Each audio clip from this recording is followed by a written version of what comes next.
Saya akan membahas mengenai Tuhan yang selama ini mungkin kurang populer.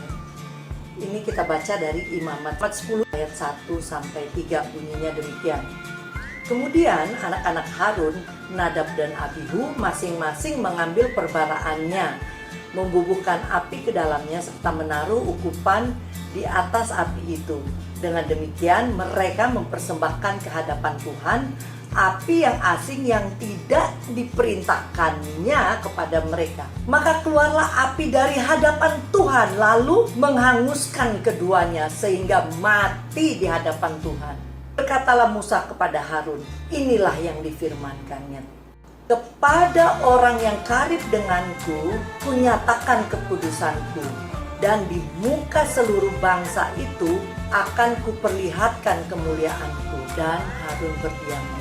Saya memperhatikan keadaan zamannya. Tuhan yang diperkenalkan lebih pada Tuhan yang pengasih, yang pengampun, yang baik, dan terutama yang memberi berkat. Itu nggak salah. Itu 100% benar. Tapi Tuhan bukan hanya Tuhan yang seperti itu. Tuhan ada sisi lain yang sangat perlu kita ketahui, yaitu sisi Tuhan yang maha kuasa, maha memerintah, Tuhan yang maha absolut, yang harus ditakuti. Takut dalam arti reverence, yang harus dihormati, yang harus kita jaga kehormatan. Kalau kita lihat dari bacaan tadi yang kita baca, sebenarnya Nadab dan Abihu, anaknya Harun ini, dia bukan melakukan sesuatu yang jahat. Dia anak dari imam dan dia dari keturunan Lewi ya. Emang tugasnya imam. Jadi waktu dia membakar ukupannya, itu adalah sesuatu yang sebenarnya biasa. Sesuatu yang biasa dia lakukan. Sesuatu yang dia rasa itu baik. Tapi kenapa Tuhan demikian marah? Karena dari ayat 1 itu dengan jelas dikatakan, dengan demikian mereka mempersembahkan ke hadapan Tuhan api yang asing. Nah ini yang paling penting, yang tidak diperintahkan Tuhan kepada mereka.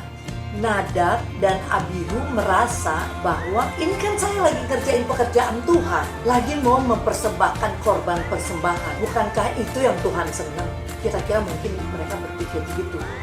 Karena mereka merasa mereka melakukan yang baik. Mereka merasa mereka melayani Tuhan. Saya yakin Nadab dan Abihu itu juga sebenarnya tidak sadar bahwa apa yang mereka lakukan itu bisa mendatangkan kematian buat mereka.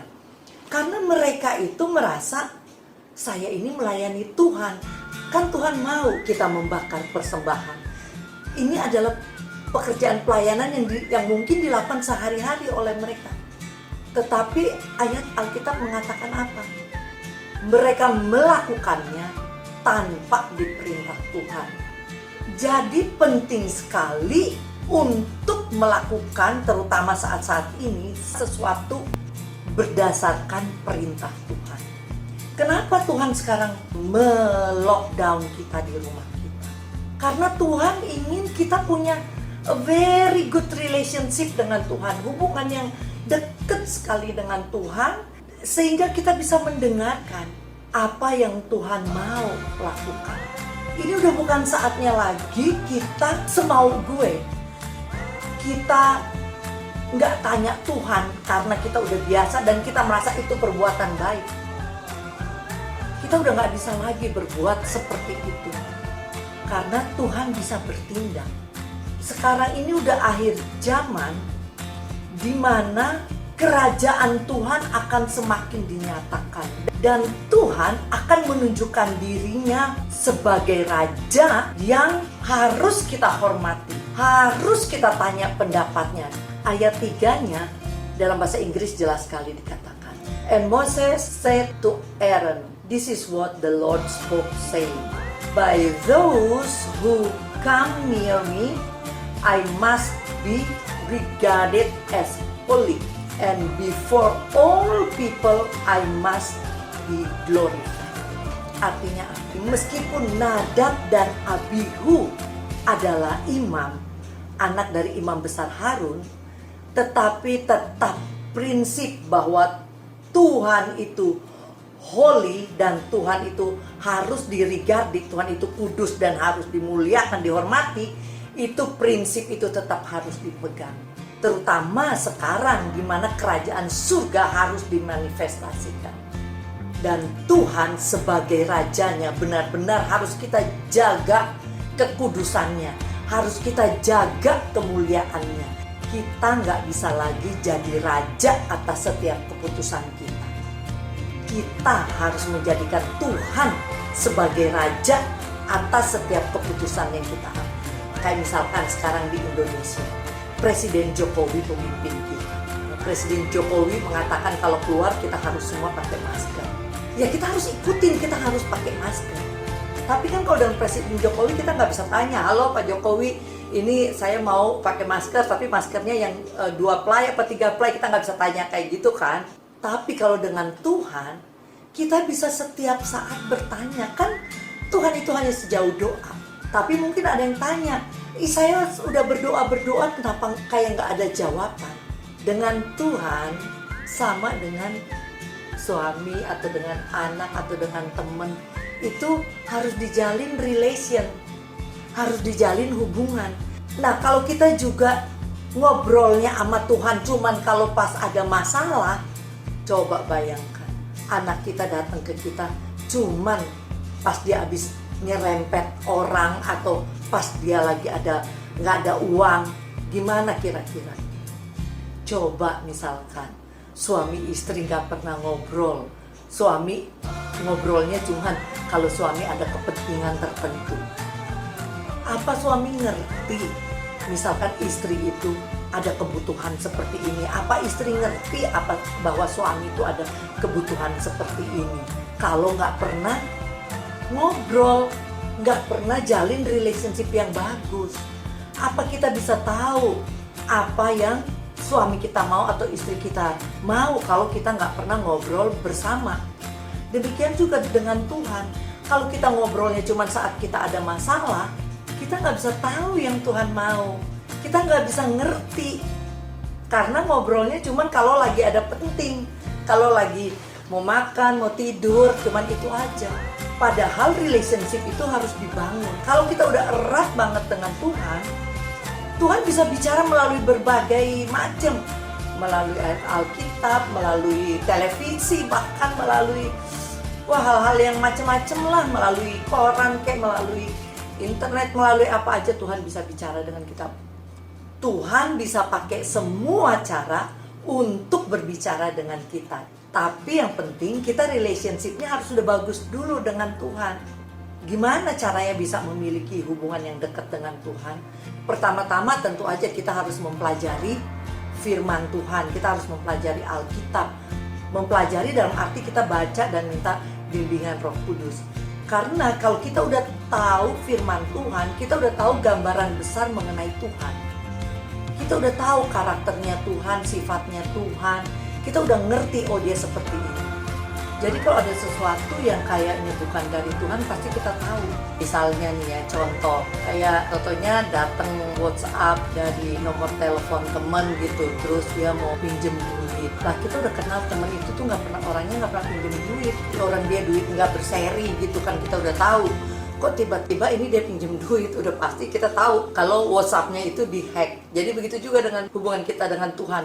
Kalau kita udah deket banget dengan Tuhan, kita udah tahu ya, meskipun Tuhan itu hanya orang tertentu yang bisa dengar audible Tuhan. Meskipun kita nggak punya karunia bisa dengar Tuhan secara audible, tapi kita bisa mengerti apa yang Tuhan mau. Contohnya kayak gini ya, kalau suami istri udah deket banget, dia belum ngomong aja kita udah tahu, ya kan? Jadi demikian juga relationship dengan Tuhan. Sekarang ini kita kan makin dekat pada masa di mana kerajaan Tuhan akan dinyatakan. Kalau dulu Tuhan Yesus datang sebagai bayi, lahir ke dunia, tapi kedatangan Tuhan yang kedua kan sebagai raja. Oleh karena itu segala sesuatu yang berhubungan dengan kerajaan Tuhan, semakin hari semakin Tuhan ingin umatnya mengerti bagaimana seorang raja harus dihormati, bagaimana seorang raja harus di-regard, bagaimana seorang raja harus ditakuti, harus ada reference terhadap raja, harus dimuliakan. Itu Tuhan ingin ajarkan. Oleh karena itu sekarang ini kita harus benar-benar mendengarkan instruksi dari raja kita. Contohnya, saya buat video ini aja, itu saya tanya dulu. Banyak video yang ingin saya buat, tapi saya tanya, Tuhan yang mana yang harus saya dahulukan? Saya tanya dulu, saya berdoa, saya buka Alkitab, dan dari Mazmur 34 ayat 12 Tuhan berikan ke saya, marilah anak-anak, dengarkanlah aku, takut akan Tuhan akan kuajarkan kepadamu. Jadi saya tahu dari banyak video yang ingin saya buat, prioritas yang saat ini Tuhan ingin saya lakukan adalah mengajarkan mengenai takut akan Tuhan. Dan Tuhan itu kalau bicara, itu dia nggak cuma sekali, itu dia konfirmasi. Nah, dalam saat teduh saya, dia konfirmasi, ya ini ayat Imam ini, bahwa dengan jelas saya bisa ambil keputusan bahwa video yang harus saya buat adalah mengenai takut akan Tuhan. Juga melihat dari situasi-situasi yang ada sekarang, Tuhan berbicara dengan saya tuh, kenapa ini terjadi, kenapa itu terjadi. Itu semua Tuhan bukakan ke saya bahwa karena orang-orang sekarang udah ngambil keputusan sendiri, karena mereka merasa ini betul, ini sesuai dengan iman, jadi langsung ambil keputusan. Karena selama ini mungkin bertahun-tahun ambil tindakan itu malah bagus, tapi kita harus tahu bahwa sekarang musim sedang berubah. Kita harus tahu bahwa sekarang Tuhan ingin menunjukkan kedaulatannya. Kalau kita lihat ya apa yang terjadi sekarang kan, gereja-gereja seakan-akan temboknya dihancurin, alias sekarang jemaat-jemaatnya bisa pilih yang mana nih, aku mau online church, kelihatan gitu kan. Jadi sekarang udah nggak ada mau pendeta besar, pendeta kecil, hamba Tuhan nggak terkenal atau apapun, sekarang semua bisa online. Dan jemaat-jemaat dari gereja bisa pilih, dia kalaupun dia nggak milih bosnya dia, istilah dia nggak pilih gerejanya dia juga kan, nggak tahu juga pendetanya kan sekarang dia dari rumah milihnya mau denger siapa gitu kan.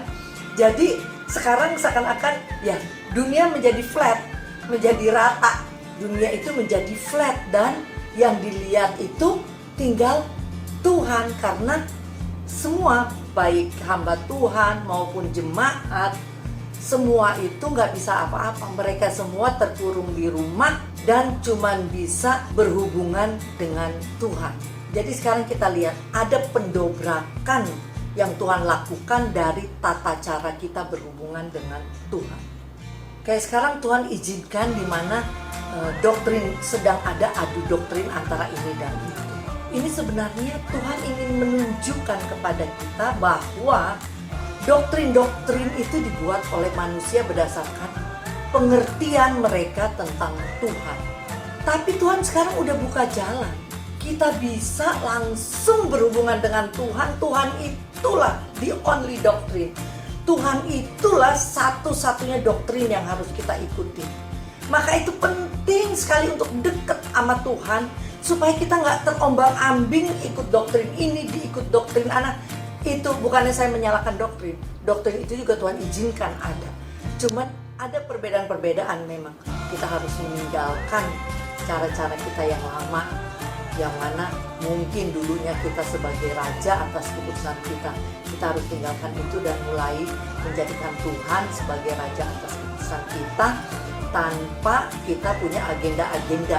Jadi jangan ada agenda apa. Pokoknya terserah Tuhan. Kita nggak ada agenda, agendanya cuma agendanya Tuhan. Tuhan itu adalah juga Tuhan yang Maha Suci. Nah, ini kita bisa baca dari 2 Samuel 6 ayat 6 dan seterusnya. Ketika mereka sampai ke tempat pengirikan Nakon, maka Uza mengulurkan tangannya kepada tabut Allah itu, lalu memegangnya, karena lembu-lembu itu tergelincir. Maka bangkitlah murka Tuhan terhadap Uza, lalu Allah membunuh dia di sana karena keteledorannya itu. Ia mati di sana dekat tabut Allah itu. Padahal kan kalau dilihat, Uza ini sebenarnya mau maksud baik supaya tabut perjanjian tidak jatuh. Tapi dia tidak tahu bahwa tabut perjanjian yang dibawa itu merepresent kekudusan Tuhan. Ini belum Tuhannya, baru tabutnya aja. Uza pegang dan Uza mati. Di situ ayatnya jelas mengatakan Tuhan menjadi marah. Jadi masalah kekudusan Tuhan, kedaulatan Tuhan itu sesuatu yang sangat-sangat serius, bisa buat Tuhan marah. Nah, apalagi sekarang ini ya, virus yang melanda dunia ini bukan hal yang main-main. Kalau hanya melanda satu kota, satu negara, mungkin levelnya rendah, gak terlalu serius. Tapi kalau sampai ini melanda seluruh dunia, udah 209 negara terinfeksi. Ini udah betul-betul Tuhan semesta alam sedang berperkara dengan dunia. Dan kalau Tuhan sedang berperkara, kita benar-benar harus pay attention. Kita benar-benar harus memperhatikan dengan seksama, terutama dalam mengambil keputusan-keputusan. Dalam mengambil keputusan, kita benar-benar harus tanya Tuhan supaya keputusan yang kita ambil itu benar-benar sejalan dengan perkara atau rencana yang Tuhan sekarang sedang tetapkan di seluruh dunia. Nah, rencana Tuhan kan cuma Tuhan yang tahu. Kita nggak bisa kira-kira, oh ini baik, ini beriman, oh hebat. Belum tentu. Oleh karena itu penting sekali pertama-tama sebelum ambil keputusan atau tindakan, kita harus tanya pada Tuhan dulu. Nantikan Tuhan. Kalau Tuhan belum jawab ya harus ditunggu sampai ada jawabannya. Yang kedua, penting sekali untuk takut akan Tuhan, hormat akan Tuhan, dan benar-benar menjadikan Tuhan sebagai Raja dalam hidup kita, dalam setiap keputusan yang akan kita ambil. Juga kita harus rendah hati, kita harus merendahkan diri di hadapan Tuhan yang berdaulat, Tuhan yang maha hebat. Kita nggak boleh seenaknya, kita nggak boleh anggap remeh. Kita harus hilangkan sikap pemberontakan kita atau sikap mempertanyakan Tuhan, tapi kita harus tunduk kepada kedaulatannya. Dengan cara demikian, kita bisa berjalan beriringan dengan rencana Tuhan yang Tuhan telah tetapkan di dunia ini. Dan dengan cara demikian, kita juga bisa dipakai Tuhan untuk menjadi alat dalam mengimplementasikan rencana kerajaan surga di dunia ini. Tuhan Yesus memberkati. Bagi mereka yang ingin menerima Yesus sebagai Tuhan dan Juru Selamat, saya ingin mengajak Anda berdoa bersama saya. Mari kita berdoa. Bapa di surga, saya mengucap syukur untuk hari ini. Saya sudah mengerti bahwa hanya melalui Yesus Kristus, satu-satunya Juru Selamat, saya akan diselamatkan. Saya mengaku bahwa saya telah berdosa, sejak lahir saya telah berdosa. Saya mohon ampun semua dosa-dosa saya ya Tuhan. Saya percaya bahwa Tuhan Yesus sudah datang ke bumi untuk menebus dosa saya. Telah mati di kayu salib, turun ke dalam kerajaan maut, dan pada hari yang ketiga telah bangkit dari antara orang mati untuk menyelamatkan saya. Saya buka hati, pikiran, dan roh saya untuk menerima Yesus sebagai Tuhan dan Juru Selamat saya, sebagai satu-satunya Tuhan yang saya andalkan untuk keselamatan jiwa saya dan keluarga saya. Dalam nama Tuhan Yesus Kristus, saya berdoa, Tuhan masuklah ke dalam kehidupan saya. Jadilah Tuhan Raja dalam kehidupan saya. Saya menyerahkan hidup saya mulai sekarang sampai selamanya ke dalam tangan-Mu. Dalam nama Tuhan Yesus saya berdoa. Amin. Anda yang bersama saya mengucapkan doa tadi, saya ucapkan selamat. Tuhan Yesus memberkati.